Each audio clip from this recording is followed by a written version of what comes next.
Sejam bem-vindos ao canal do Eremita, seu canal de análises sociológicas independentes.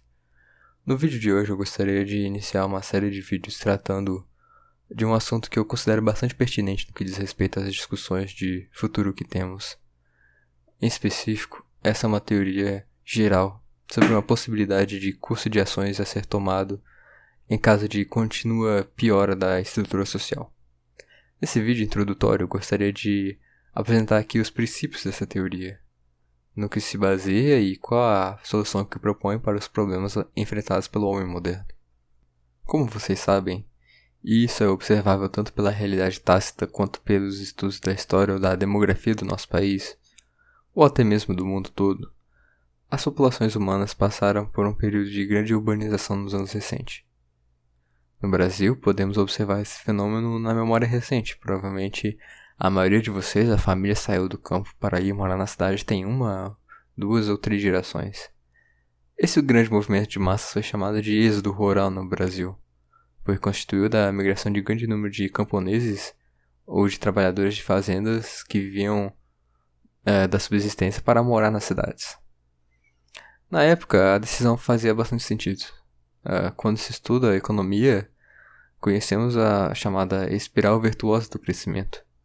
Um fenômeno que é bastante observável nas cidades, que por concentrar um grande número de pessoas, concentra um grande nível de atividade econômica, o que por sua vez atrai mais pessoas, que torna menores os custos de mão de obra, custos de transação, de locomoção, e isso por sua vez abre espaço para mais crescimento, atraindo ainda mais pessoas de fora da cidade para a cidade. Esse crescimento crescente e vertiginoso é o que atraiu muito de nossos ancestrais para a cidade.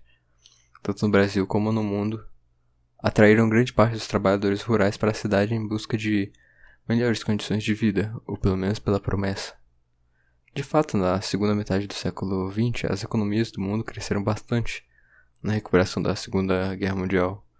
Vimos o crescimento das economias europeias, americanas, japonesas, chinesas e até brasileira, por um grande período de tempo. E com isso tivemos uma relativa melhora na qualidade de vida. Portanto, quando você ouve das gerações anteriores falarem de quanto a vida era melhor, normalmente esse era o período que estão se referindo. Porém, é também verdade que esse processo parece ter se esgotado. O Brasil já não cresce mais economicamente quanto antes, e também o mundo parece não estar caminhando bem, tanto economicamente quanto moralmente. O fato é que, se você observar a vida em grandes cidades atualmente, é impossível de ser vivida de forma satisfatória se você for uma pessoa com um mínimo de discernimento. Por mais que a vida em cidade tivesse sim suas vantagens econômicas, as desvantagens do convívio social estão cada vez mais evidentes e difíceis de serem negadas. Por um lado, você vê um descaso muito grande com a manutenção de uma fachada societária. Veja, um dos motivos que leva as pessoas a viver em sociedade é porque acreditam que a organização coletiva seja superior à individual. Mas quando você anda por uma cidade moderna, é improvável que você veja e pense que aquilo é o pináculo de civilização. De forma mais comum, o que se observa é que você vive em uma sociedade decadente. Pode parecer um discurso higienista, mas basta olhar para os muros pichados, os prédios cuja pintura não foi reaplicada, prédios sujos, o lixo na rua que não é coletado, as pessoas que jogam lixo na calçada e vários outros exemplos, principalmente no Brasil. Com o tempo você passa a perceber que esses problemas não são meramente de política pública, mas também de um conjunto maior de decadência do convívio social. Os moradores da cidade parecem desiludidos com a vida em cidade, de tal forma que a própria manutenção de tal e o respeito pelo convívio social não parece ter mais importância. Cada vez mais, portanto, se observa uma conduta individualista prevalecendo nas cidades. As pessoas pensam cada vez mais em si mesmas, excluindo comunidades e famílias, com a importância sendo colocada no indivíduo atomizado, egoísta, que pode fazer com o que quiser sem pensar muito com o contexto geral da sociedade. Por isso você vê tanta sujeira e falta de apreço pelas coisas públicas, para uma sociedade que não se importa de verdade com o convívio em sociedade. mas que utiliza da existência em tal como um mero mecanismo de se obter resultado individual. Por outro lado, também se observa a grande degradação moral observada nas cidades. Acabamos de passar pelo carnaval e imagino que vocês também possam compartilhar de diversas experiências de terror que caem sobre as ruas desse país. Porém, não é muito necessário esses eventos particulares para observar a piora degenerada. Basta observar qualquer tipo de bizarrice e ver que ela está concentrada em grandes cidades. Isso é natural em uma sociedade atomizada, pois em uma sociedade com comunidades fortes, os membros de tais comunidades fazem que os outros se sintam mais inclinados a conformar com os costumes. Porém, na sociedade atual urbana, o que se é ensinado é que a sabedoria comum é de que você deve ser livre daquilo que mandam em você, que deve ser alguém libertado das amarras em sociedade. E é justamente fazendo isso que o indivíduo em sociedade atual extingue a sua identidade. Ao adotar as ideologias modernas, tentando se diferenciar o máximo possível daquilo que a sua cultura e valores do povo considera como correto, esse indivíduo acaba perdendo todo o sentido de pertencimento. E para isso acaba voltando para pseudo-comunidades ou grupos e movimentos políticos como uma nova casa para esse sentimento de comunidade perdido. Temos outros aspectos morais que são degradados pela cidade moderna. Mas por outro lado também temos o problema crescente de que as vantagens econômicas de viver em sociedade está decaindo.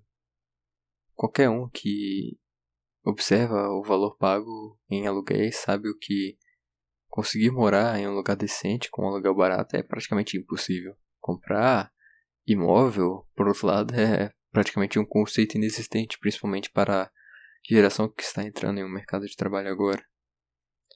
Somado a todos esses fatores rotineiros que podemos observar no dia a dia, também temos um movimento mais amplo que diz respeito aos ciclos de sociedade que podemos observar.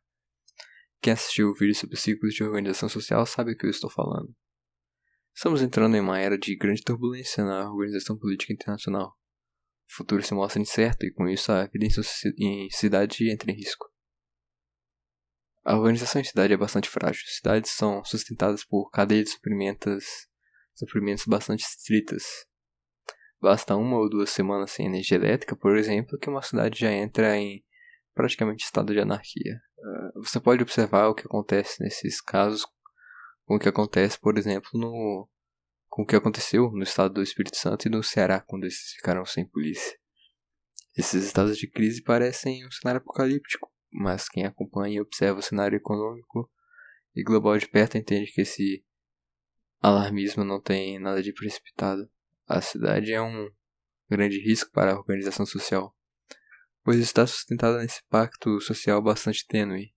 Enquanto houver mercadoria baratas e condições de existência, é uma ótima organização para o comércio. Porém, quando essa falha, a cidade vira um caldeirão com um grande número de pessoas mal intencionadas concentrado em um pequeno espaço. Podemos então resumir a queda da vida em cidades em 3 pontos. Número 1. A sociedade insalubre, a exposição a doenças e a falta de beleza urbana. Número 2. Queda da moralidade, degeneração, perda do convívio em comunidades. Número 3. Crise econômica, ciclos de organização e risco de quebra de vínculo. Para resolver os problemas associados ao convívio em cidades, está atualmente muito comum o sentimento e a prática da teoria do exílio. Basicamente, essa consiste na rejeição dos padrões e dos modos de vida comum à vivência em cidades contemporâneas. Nesse campo há muita diversidade de pensamento também, portanto achei interessante trazer esse tema e introduzir para vocês para que possamos acrescentar e participar um pouco da discussão. Para fins didáticos, vou dividir a teoria do exílio aqui em 2 tipos. Mesmo que existam várias variantes, mas para todos os fins ela é uma só, pois se baseia em uma única ideia. Esta ideia é que o ideal para o homem que deseja liberdade ou reviver os valores tradicionais é que deve sair das grandes cidades. Esse é o ponto em que nenhuma das vertentes discorda. As grandes cidades se tornaram grandes anos de movimentos políticos nefastos, de corrupção, de sujeira e de degeneração. Sendo assim, sair da cidade é a única opção que uma pessoa sã pode ter. Porém, como tomar essa decisão e de que forma? É na praxis que temos uma grande divergência nesse pensamento. Vamos dividir então esse pensamento em dois distintos: o primitivista e o refugiado. O primitivista é aquele que busca se desassociar da sociedade e de todos os aspectos culturais e de costume normalmente associados com a modernidade. Isso inclui abrir a luxos da modernidade como água encanada, coleta de lixo e outros serviços que normalmente são prestados apenas em cidade. Um modo extremo de aplicação desse caso é, por exemplo, os Amish, nos Estados Unidos, um povo que recusou a abraçar a eletricidade e todas as outras invenções modernas. Outro exemplo muito popular desse estilo de vida é o Ted Kaczynski, que após escrever seus problemas com a sociedade industrial foi viver em uma cabana na floresta, onde praticamente vivia de subsistência e com pouco ou qualquer contato com o mundo de fora. Mas esses exemplos são extremos e não passam a ideia completa do que o primitivista quer. Outros exemplos comuns estão acontecendo na Europa e nos EUA, Estados Unidos da América, onde muitas pessoas estão começando a perder a ilusão de viverem nessas grandes metrópoles e passam a participar de um movimento de autossuficiência, onde se mudam para o interior desses países e passam a plantar a sua própria comida e praticar demais atividades de subsistência. Há vários relatos de pessoas que foram para o interior de seus países, encontraram ali casas ou fazendas abandonadas e começaram a viver ali, plantando suas batatas. Essa é uma visão que abraça a independência, vista que uma possível catástrofe humanitária por vir, a pessoa prefere ter certeza de que terá o que comer, não precisará lutar com outras pessoas no supermercado ou depender do governo, mas sim contará apenas com a sua habilidade de cuidar da terra e de defendê-la. O outro lado, a outra teoria, é o refugiado. Esse grupo consiste naqueles que deixam as grandes cidades e vão para cidades de poucos habitantes. Eu não estou falando aqui de sair de São Paulo e ir para Campinas, né? Estou falando aqui de sair de São Paulo e ir para uma cidade de 500, 200 habitantes. Essa é a visão que valoriza mais a comunidade e o pragmatismo. É certo que muitos de nós estamos acostumados em viver em cidades, e o choque de viver em subsistência, sozinho ou com uma família, pode ser muito grande para nós. Porém, uma cidade pequena ou de interior revela essas vantagens. Pequenas cidades têm um maior sentimento de comunidade, de compartilhamento de valores. Portanto, caso você faça um bom trabalho de se assimilar e tenha um bom relacionamento com a comunidade, você tenderá a ter um convívio social de maior qualidade no seu dia a dia, quando comparado ao convívio em grandes cidades. Além disso, não é difícil achar casas sendo vendidas ou alugadas nessas localidades. Portanto, é mais fácil dar o passo inicial de sair da cidade quando escolhemos essa opção. Essa opção vem sendo muito popular também no exterior, com a migração de certos grandes centros urbanos em direção a cidades menores, principalmente dos que trabalham à distância, para o interior dos países. Esse método se mostra bem efetivo em evitar problemas relacionados ao isolacionismo e revela uma vantagem econômica maior. O quesito crise é mitigado por comunidades pequenas, onde a confiança social é maior e as pessoas podem contar um pouco mais com as outras no quesito pessoal. É, no entanto, necessário prestar aqui os devidos cuidados ao tratar da teoria do exílio. Ela não é um plano infalível. Para começar, as pessoas saíram dos campos para ir para a cidade por um motivo, como já disse no começo do vídeo. Há motivos econômicos reais para se preferir a cidade do que o campo. Além disso, a vida no campo pode ser tediosa e cansativa demais para muitos. Nem todos nasceram para utilizar um arado, e é por isso que as famílias antigas eram tão grandes, para utilizar toda essa mão de obra para cultivar os campos de família. Nada impede, é claro, que você aprenda a fazer o cultivo de alimentos de forma fácil e autossuficiente. Existem vários canais do YouTube e outras fontes de informações pertinentes que podem ajudar em quem quer seguir nessa jornada. No geral, é possível sim viver de forma autossuficiente e independente.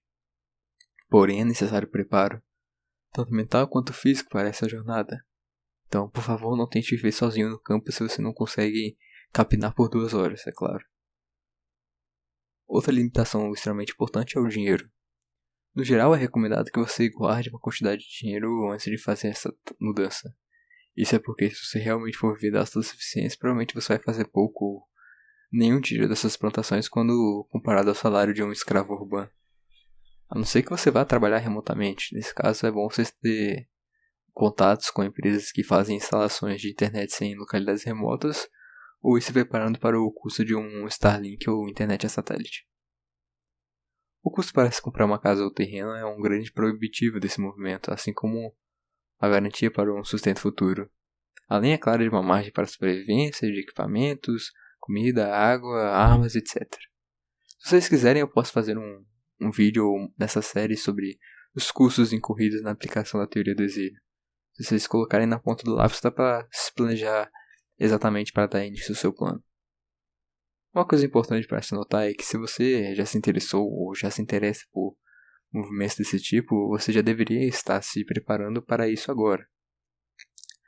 Lembrando que quanto mais tempo você demora, mais apertada ficará essa janela.